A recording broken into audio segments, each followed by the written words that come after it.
Hello everyone, thank you for joining us. I'm Nick Vinzane. And I'm Aliyah Shahid. A 1-year-old in Pima County has been diagnosed with measles. Health officials notified of the toddler's virus just yesterday. News 4 Tucson's Danelle Confair has more on what you need to know to protect yourself. It's new at 5:30. Right now, the search continues for a felony suspect that failed to appeal in court Friday afternoon. Tucson police say 40-year-old Jamie Jackson is wanted on a felony domestic violence warrant. Police say Jackson has made suicidal threats to his family and that he would shoot at police in an attempt to commit suicide by cop. Jackson is considered armed and dangerous, so police are warning people not to go near him if they see him and to call 911 if they have any information. Thank you, Stephanie. Tucson parents got a lesson on social media today about how to protect their children online. 2 Tucson police officers spent this afternoon showing parents the warning signs of human trafficking. Now, officials say that knowing these warning signs can keep kids away from online predators. According to the Southern Arizona Anti-Trafficking United Response Network, 51% of teens say they have given out their last name, phone number, or mentioned where they live to someone they don't know personally. Coming up next on News 4 Tucson Live at 5:30, you'll be seeing a lot of traffic if you're planning to head up to Phoenix this weekend. Stay tuned to find out why this weekend could be the biggest for tourism. We'll be right back. Welcome back, everybody. Stephanie Weaver joining us now. So we're basically back on the... I just blanked on the word roller coaster. I'm serious. I couldn't remember the thing. A lot of syllables, man. Like a lot of syllables. Roller coaster.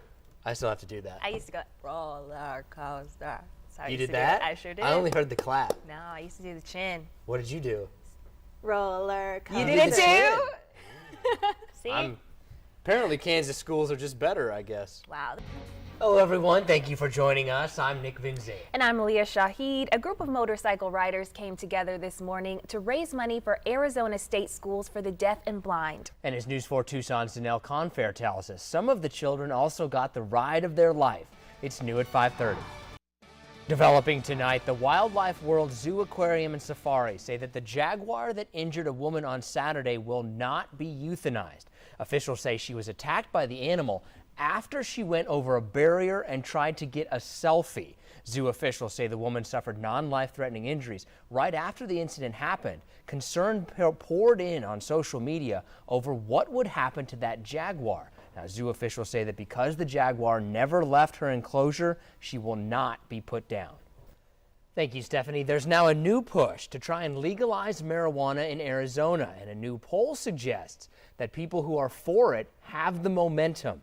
The poll by a Phoenix-based firm shows that 52% of voters support legalization, while 41% are against it. That's a big change from 2016, when voters turned down Prop 205, which would have legalized marijuana. Right now, 10 states plus Washington, D.C. have legalized marijuana. News 4 Tucson's Eric Fink will have more on this story coming up tonight at 10. Tucson police say the person involved in a motorcycle crash near Valencia and Missiondale on Saturday has died. Officials say 28-year-old Carlos Amenta was turning off of Valencia when the driver of a Camaro turned in front of him. Amenta tried to avoid that collision, but it was too late. He was taken to the hospital but did not survive. The driver of the Camaro stayed on scene and is cooperating with police. No word yet on if any charges will be filed. Coming up next on News 4 Tucson Live at 5:30, a charity bicycling event took place in downtown Tucson today. How it brought riders of all skill levels together. Plus, rescue crews in California saved a man who ended up stuck on the side of a cliff. Details after the break. Keep it here. News 4 at 5:30. We'll be right back. Investigating for you.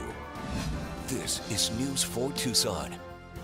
Hello everyone, we start tonight with breaking news. Here's a live look near the intersection of 6th and Valencia, where the westbound lanes are shut down because of a crash involving a motorcycle.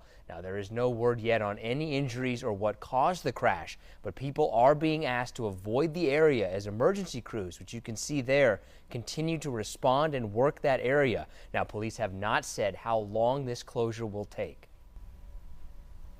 A number of racehorses recently died at Southern California's Marquis Thoroughbred track, forcing the races to come to a halt. And tonight, News 4 Tucson's Eric Fink is looking into track safety here at Tucson's Rito Park.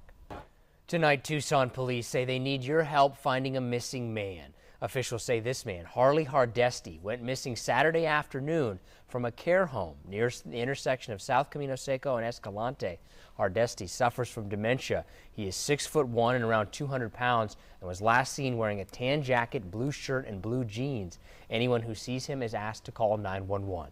A 1-year-old in Pima County has been diagnosed with measles. Health officials notified of the toddler's virus just yesterday. News 4 Tucson's Danelle Confair has more on what you need to know to protect yourself. Tonight, the search continues for a felony suspect that failed to appear in court Friday afternoon. Tucson police say 40-year-old Jamie Jackson is wanted on felony domestic violence warrant. Police say Jackson has made suicidal threats to his family and then also said that he would shoot at police in an attempt to commit suicide by cop. Jackson is considered armed and dangerous, so police are warning people to stay away and call 911 if they have any information. R&B singer R. Kelly has been released from a Chicago jail after officials say someone made a $161,000 child support payment on his behalf. A Cook County Sheriff's spokesman says they don't know who made the payment. Earlier this week, a judge told Kelly he would have to stay in jail until he paid child support. Kelly is still facing 10 counts of aggravated sexual abuse involving 4 women, 3 of which were minors at the time. Kelly says he's not guilty. Kelly's lawyer has said Kelly's accusers are lying and out to profit off of his success. Coming up next on News 4 Tucson Live at 9, a special event was held for women to come together for a good cause. Plus, Tucson police hosted a class to teach parents about social media and human trafficking. We'll have the details when we come back.